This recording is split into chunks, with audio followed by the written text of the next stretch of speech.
O nosso tema de hoje é Jesus, o médico das almas.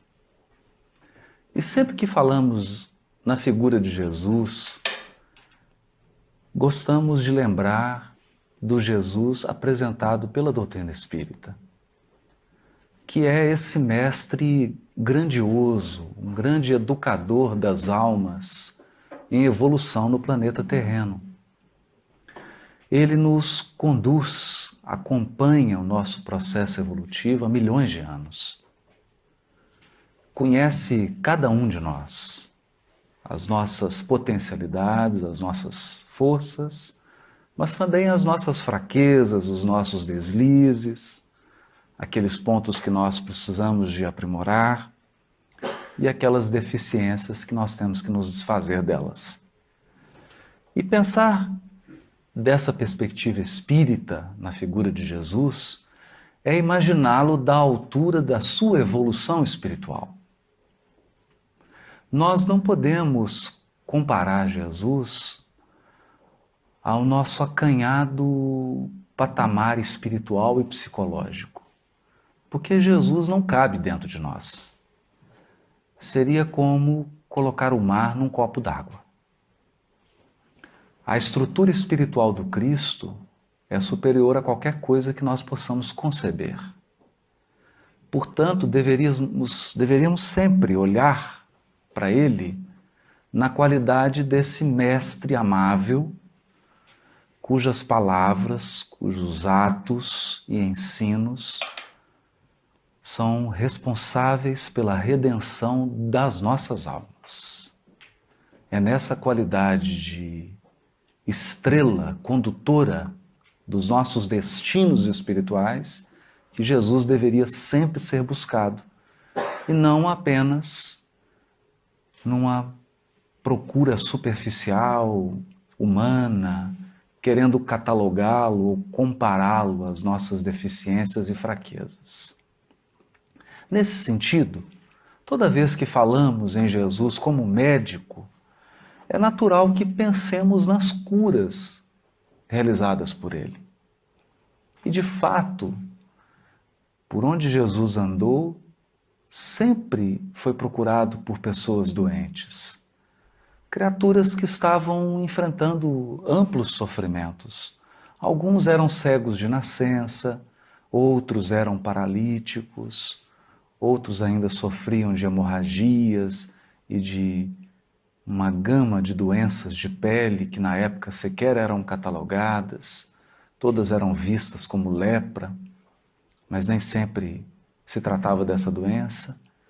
E Jesus sempre tinha aquela palavra de carinho, aquele seu magnetismo poderosíssimo e ao mesmo tempo afetuoso, acolhedor, e muitas vezes as pessoas saíam da sua presença sentindo-se curadas fisicamente. O certo é que muitos dos que foram fisicamente curados por Jesus voltaram a adoecer. Muitos deles. Porque a base da doença não estava no corpo físico. E aquele processo inicial feito pelo Cristo de suporte magnético espiritual para que a criatura pudesse superar a doença física não pôde ser mantido por aquela mente, e ela então voltava para os mesmos padrões de sentimento, para os mesmos padrões de pensamento e, como consequência natural, voltava a apresentar os mesmos sintomas físicos. É também certo dizer que alguns conseguiram efetuar um processo de renovação espiritual genuína, conseguiram fixar a mensagem de Jesus, mudar completamente o rumo da sua vida, da sua evolução espiritual, e se conservaram saudáveis. Mas 100%. Todas as pessoas que foram curadas por Jesus morreram. Porque a morte é um caminho natural da existência física. Emmanuel nos diz que o reino dos céus não vem com aparências exteriores, porque os olhos humanos só podem contemplar o que está morto ou o que vai morrer. Tudo que nós enxergamos está num processo que se encaminha para a morte. Corpos físicos, plantas, animais, terrenos, construções. Nós nos perguntamos sobre as grandes civilizações do passado, que sobraram delas senão ruínas. Nós nos perguntamos sobre os grandes vultos do passado. Todos passaram pelos umbrais da morte. Todos tiveram que passar pela transição do túmulo. Então, nada no mundo físico, nada é permanente. A característica principal da vida física é a impermanência. Durante um tempo, nós estamos com algumas pessoas. Durante um tempo, nós temos um corpo físico. Durante um tempo, nós exercemos uma profissão. Durante um tempo, nós podemos deter poder. Durante um tempo determinado, nós detemos poderio econômico. Mas todas essas coisas passam com a ação do tempo. Tudo se renova. E a lei de destruição cumpre sempre o seu objetivo, que é auxiliar a lei de progresso.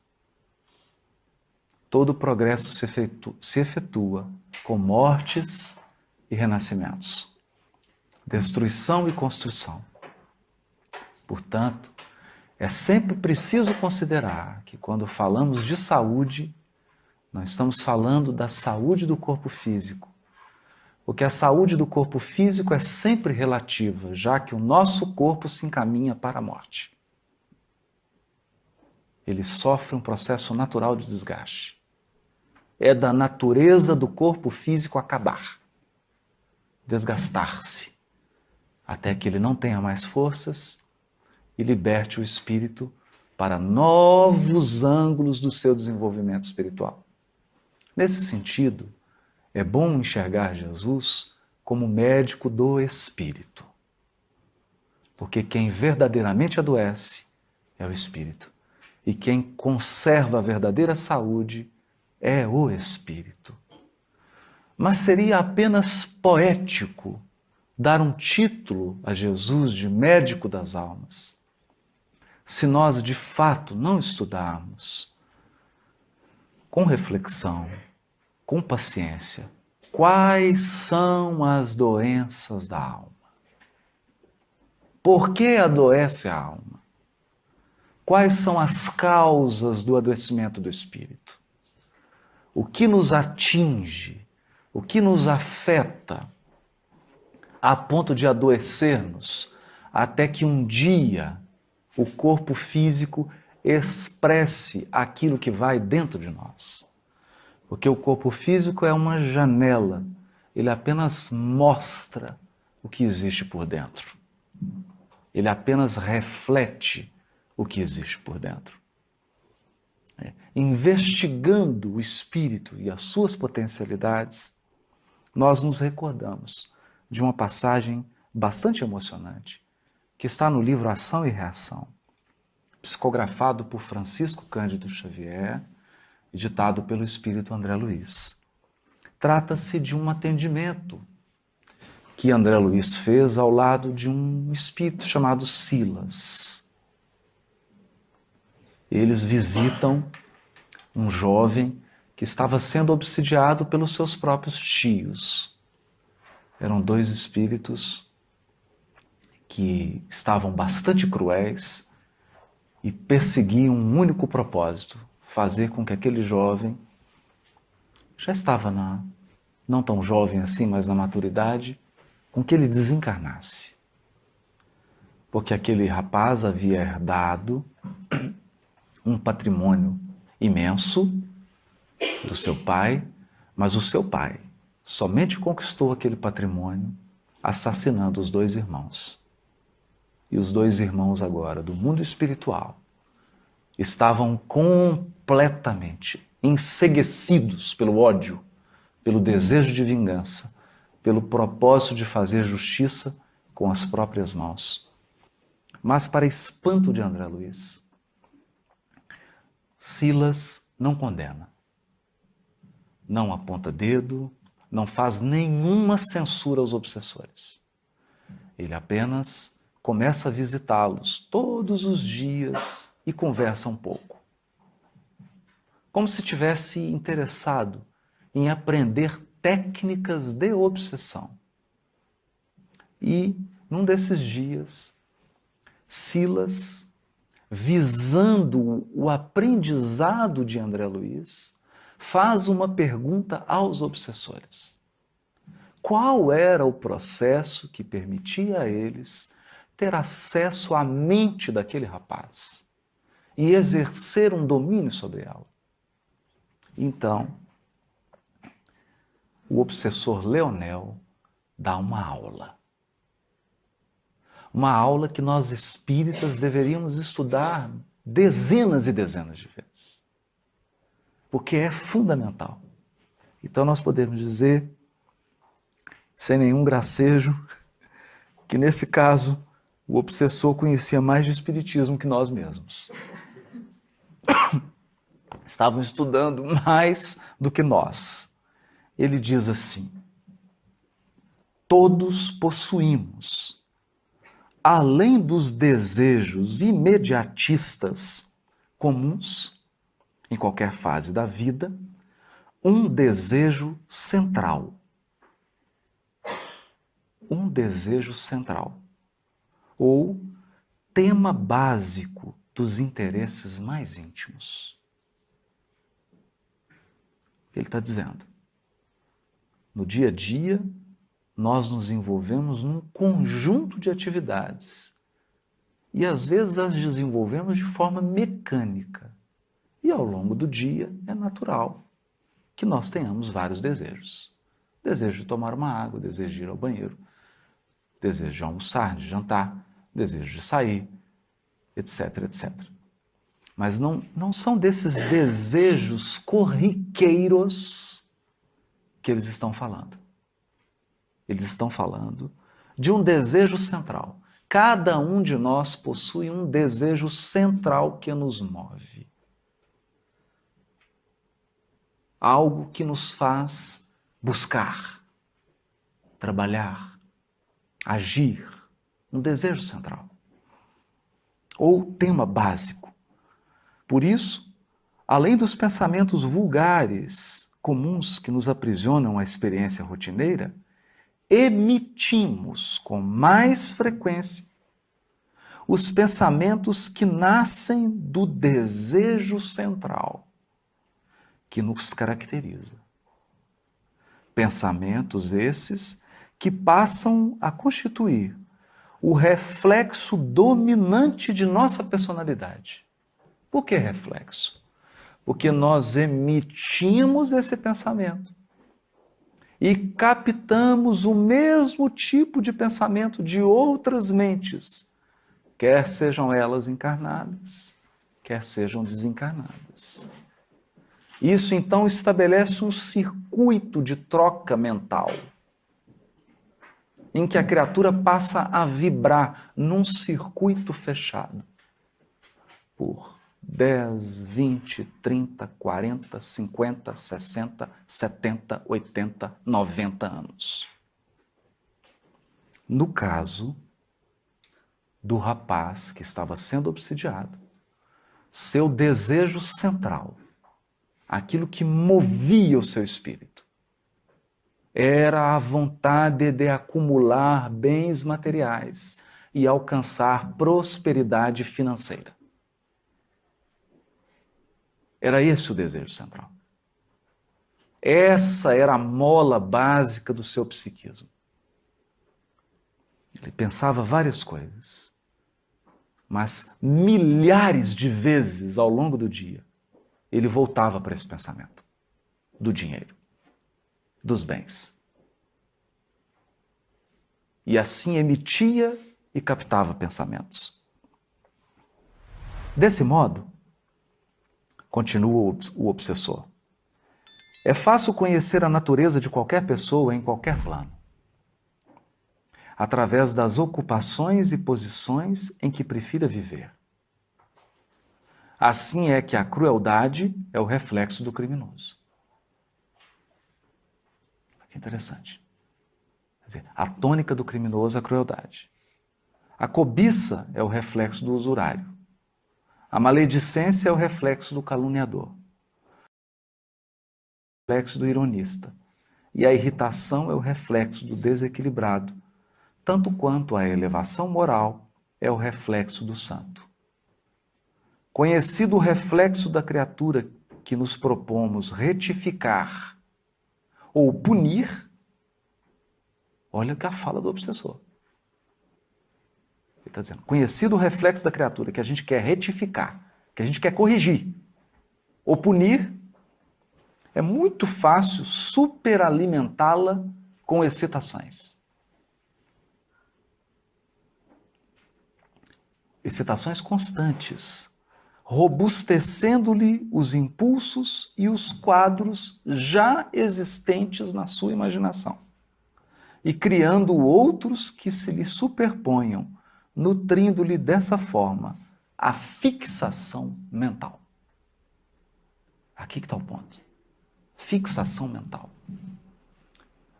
A questão é que, como na qualidade de encarnados, nós somos envolvidos num certo torpor, porque o encarnado, quando desdobra, como que você distingue um espírito desencarnado no mundo espiritual e o encarnado que está desdobrado?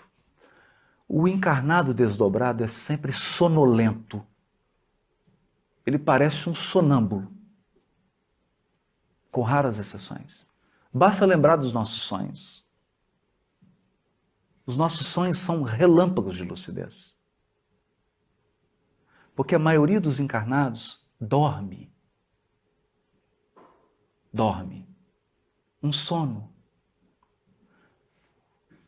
Que é o sono da falta de presença. Da falta de atenção. A maioria das coisas que faz mecanicamente. E não se percebe do que o move. Não se dá conta de quais desejos o levam a fazer coisas. Ele simplesmente faz, inconsciente. Então, o grau de inconsciência é tão profundo, que o que ele tem vontade de fazer, ele faz sem pensar, nem que ele está com vontade. Esse é um ponto importantíssimo.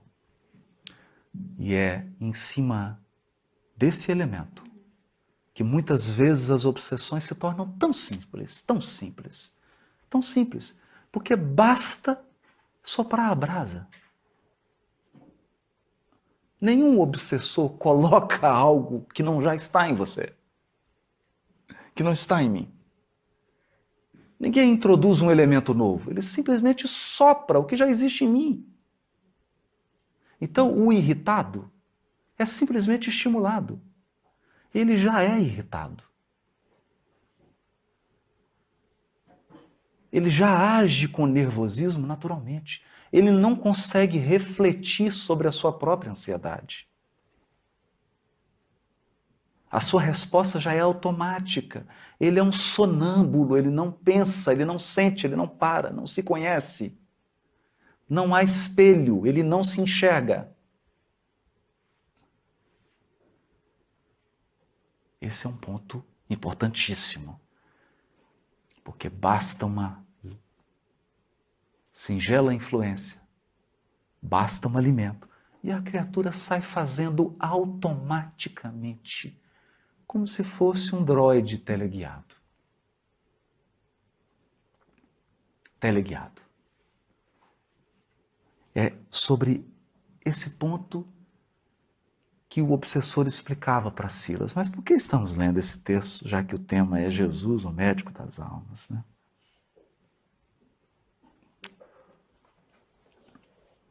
nós selecionamos alguns casos que estão no livro Boa Nova. Casos relacionados a pessoas que Jesus atendeu e efetuou um processo de cura. De cura. Mas como se deu essa cura? Quando a criatura se aproximava do Cristo, imediatamente ele já percebia qual era o tema central daquele espírito. Qual era o desejo central daquele espírito? E qual era o seu grau de inconsciência? A sua falta de percepção de si mesmo. Então nós vamos começar por Madalena. Maria de Magdala procurou Jesus constrangida, porque os apóstolos eram homens que experimentavam um processo religioso do judaísmo bastante preconceituoso. Naquela época a mulher não era valorizada, como é hoje. Ela não tinha a liberdade e a igualdade que tem hoje, pelo menos nos países mais educados e mais desenvolvidos. De modo que Maria de Magdala era mulher e por isso era sempre colocada à margem. A questão é que, além de ser mulher, Maria de Magdala era uma cortesã, uma prostituta de luxo.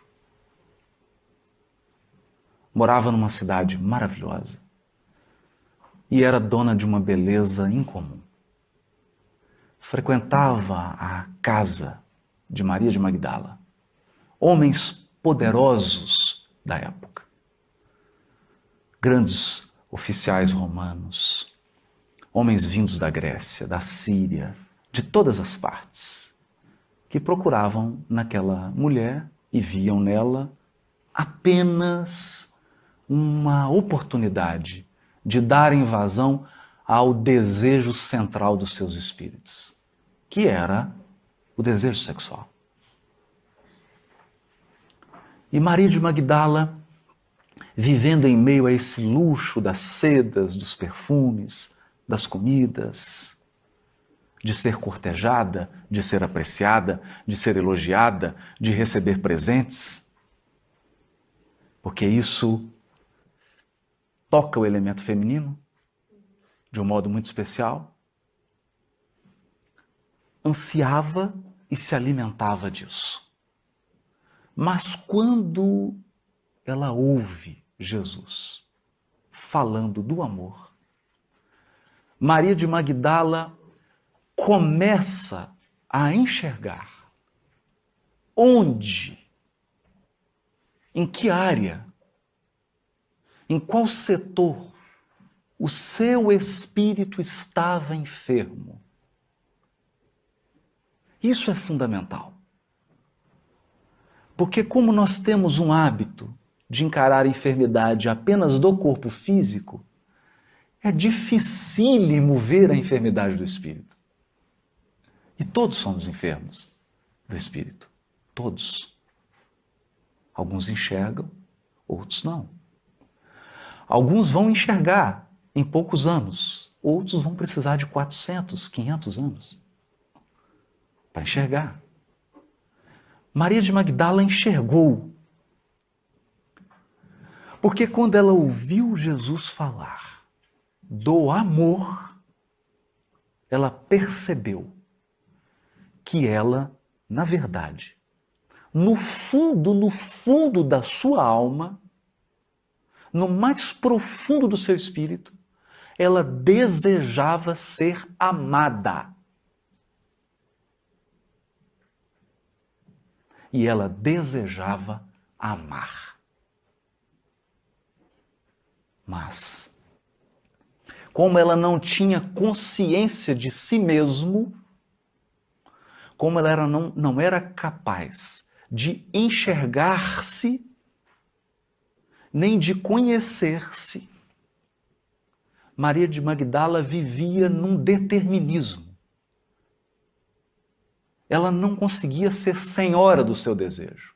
Era o seu desejo que era senhor dela. Então ela era cortesã e vivia aquelas experiências porque não entendia o seu desejo, porque não sabia lidar com aquela força, não sabia lidar com aquele potencial. Então ela procura Jesus. Procura ele e diz assim: Senhor, ouvi a vossa palavra consoladora e venho ao vosso encontro. Tendes a clarividência do céu e podeis adivinhar como tenho vivido. Sou uma filha do pecado. Isso na visão dela. Estava com sentimento de culpa. Todos me condenam. Entretanto, mestre, observai como tenho sede do verdadeiro amor. Minha existência, com todos os prazeres, tem sido estéril e amargurada. Porque ela não conseguia satisfazer o desejo. Esse é o ponto. As primeiras lágrimas lhe brotaram dos olhos enquanto Jesus a contemplava com bondade infinita. Queria chamar a atenção para isso. Jesus contemplava Maria de Magdala com bondade infinita. Não havia um olhar de censura. Não havia uma vibração de censura. Nada do magnetismo de Jesus censurava Maria de Magdala. Dele só emanava uma bondade infinita. Ela foi integralmente acolhida pelo Cristo. E aqui começa o seu processo de cura. Porque só a bondade cura os espíritos. Só o amor é capaz de curar almas para sempre. Nada mais. Nenhum discurso moralista, nenhum puxão de orelha. Isso ajuda, mas isso não cura. Então, sentindo-se profundamente acolhida, Maria de Magdala continua. Ouvi o vosso convite ao Evangelho. Desejava ser das vossas ovelhas. Mas será que Deus me aceitaria? Imagina. Sentimento de culpa. Jesus fala para ela, fitando-a enternecido e sondando as profundezas do seu pensamento. Imagina, Jesus não está sondando o pensamento. Não. Sondando o pensamento, qualquer médium faz isso. Qualquer médium faz isso. Jesus estava sondando as profundezas do pensamento. Sondar as profundezas do pensamento é investigar qual o desejo central que move meu espírito. Era isso que Jesus estava sondando.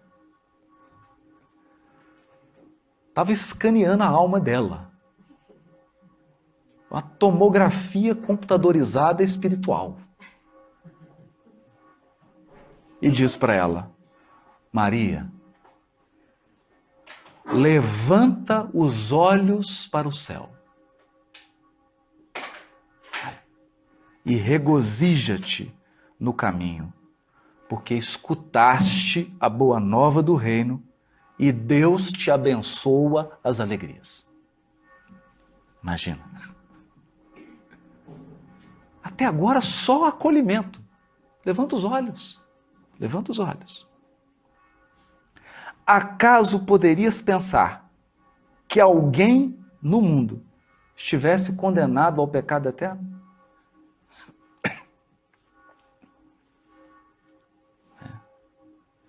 Onde então o amor de nosso Pai?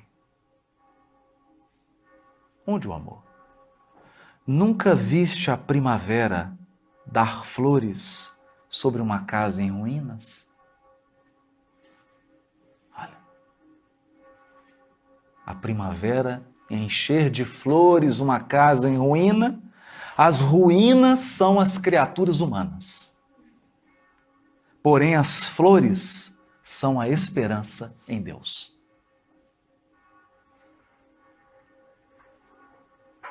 Olha, sobre todas as falências e desventuras próprias do homem, as bênçãos paternais de Deus descem e chamam. Olha, sentes hoje esse novo sol a iluminar-te o destino. Caminha agora sob a sua luz, porque o amor cobre a multidão dos pecados. Então, o que ele dizia para ela é: Maria, você só está me procurando porque você começa a se sentir amada por Deus. E sentir-se amado por Deus é o início da cura. É o início da cura. Porque quando eu me sinto verdadeiramente amado por Deus, eu me liberto do sentimento de culpa e uso toda a minha energia para a minha transformação, não para o pranto. Se Paulo de Tarso tivesse gastado as suas energias em lamentações, eu matei, eu fui perseguidor, o que eu vou fazer? Eu fiz isso. Ele não teria dado um passo na direção do Cristo. Um passo. Então aqui o que Jesus mostra para ela é que o seu processo de restauração espiritual se iniciaria pelo amor. Sentir o amor, esse amor convite, esse amor que chama, esse amor que nos conclama para uma nova experiência, para uma experiência mais alta, mais profunda, onde a gente se conheça mais, onde a gente deixe de ser um robô fazendo coisas mecanicamente e passe a fazer tudo com intenção, com propósito, com objetivo, sentindo cada segundo, agindo com consciência plena do que faz. E ela respondeu a ele: no entanto, Senhor, tenho amado. E é verdade. O que ela estava dizendo era verdade. Ela não estava sabendo dominar o seu amor, mas ela estava tentando. E tenho sede de amor. Sim, respondeu Jesus, tua sede é real.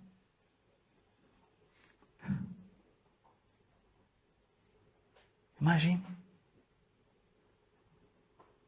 a compreensão do Cristo. E aí ele diz para ela: o mundo viciou todas as fontes de redenção.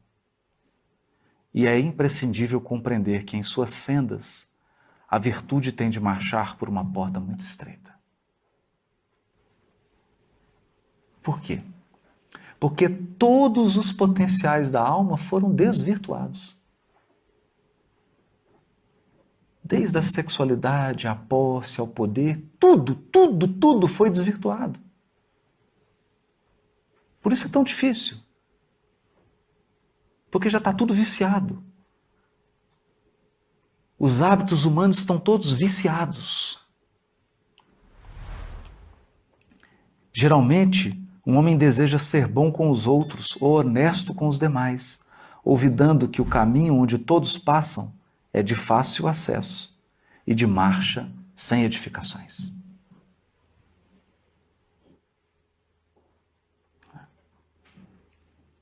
A virtude no mundo foi transformada na porta larga da conveniência própria.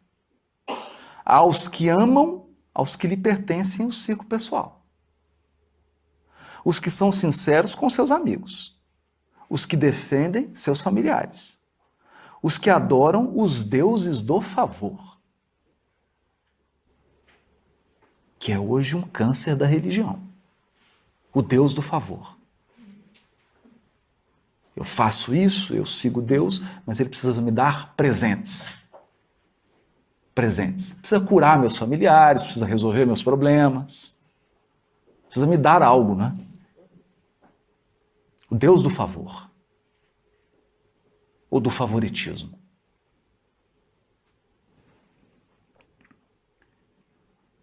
O que verdadeiramente ama, porém, conhece a renúncia suprema a todos os bens do mundo e vive feliz na sua senda de trabalhos para o difícil acesso às luzes da redenção.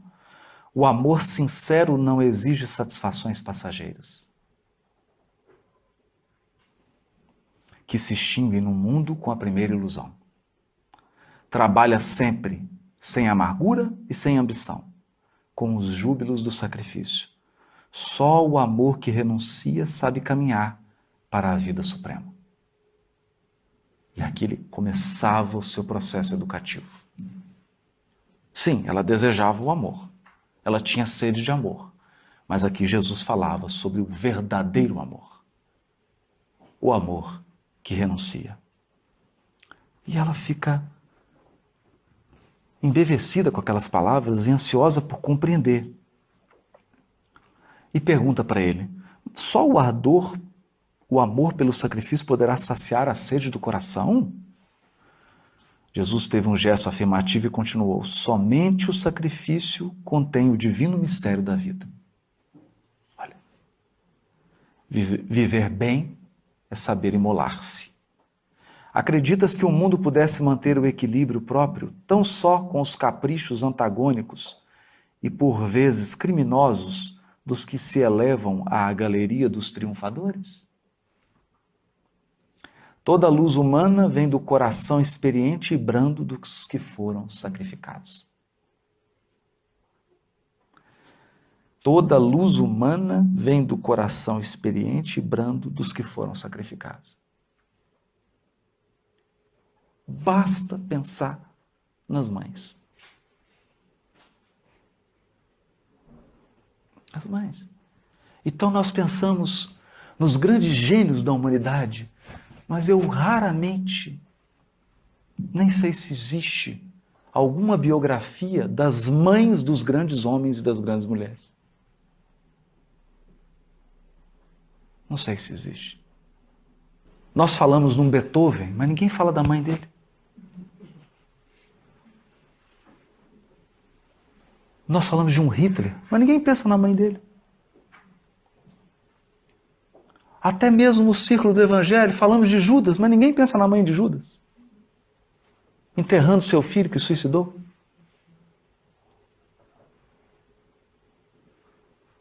Pensamos nos grandes nomes da fortuna, da política, do poder, das letras, das artes.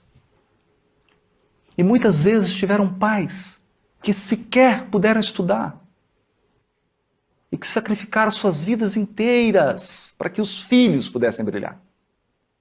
Então quem sustenta o mundo? Os triunfadores?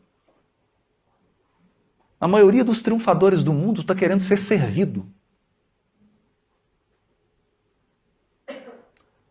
Alguém muito poderoso está cercado de servos. Alguém com muita fortuna tem centenas de bajuladores. Quem sustenta o mundo são os que servem. Quem garante a nossa encarnação são as mãezinhas velando, perdendo a noite, dando do seu seio,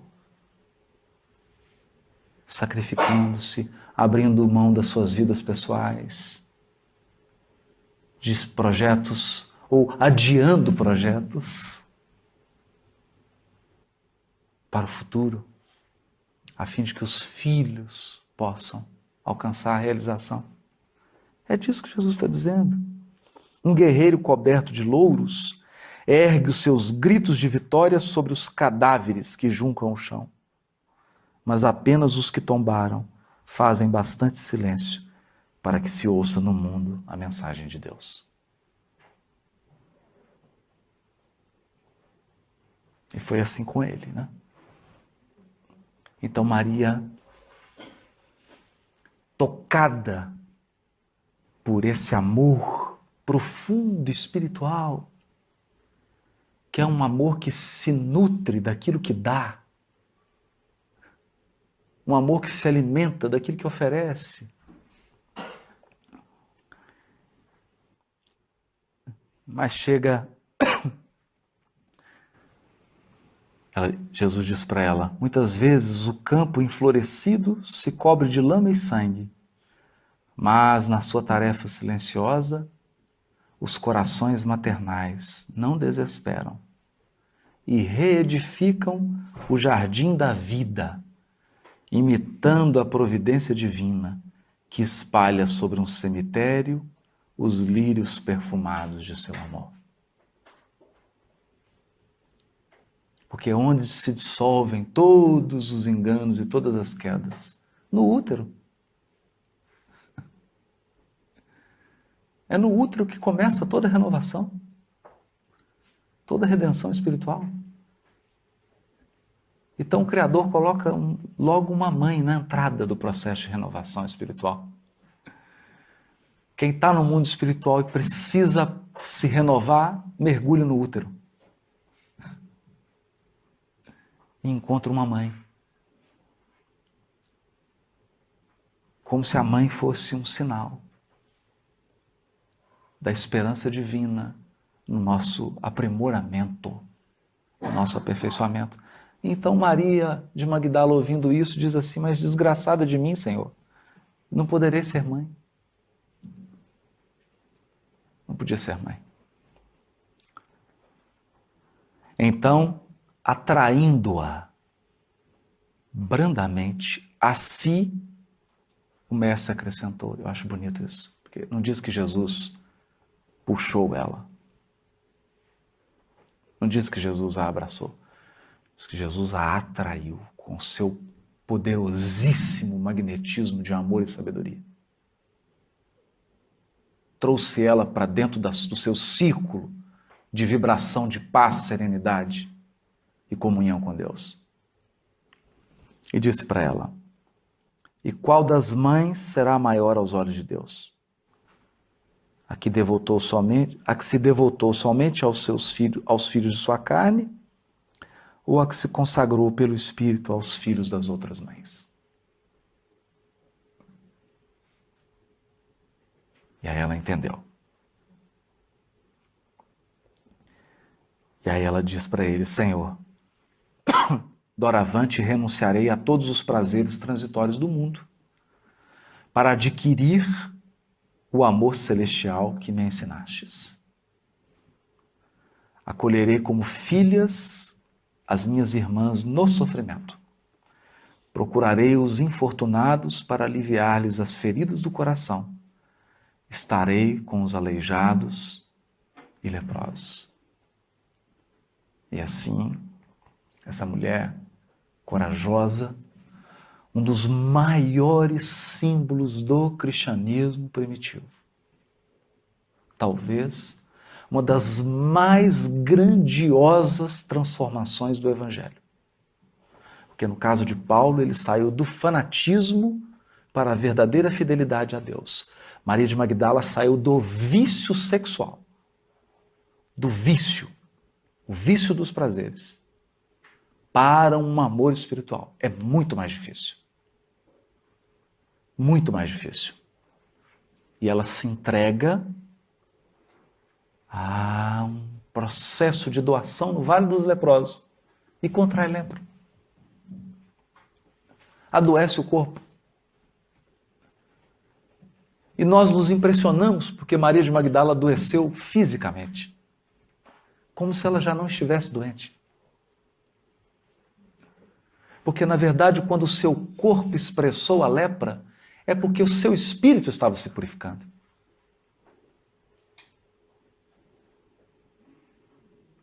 Seu espírito estava se purificando.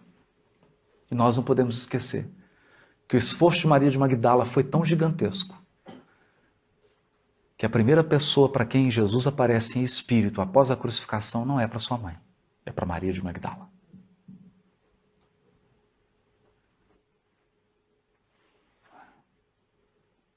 Em resposta ao gigantesco movimento interior que Maria de Magdala fez, ela foi curada.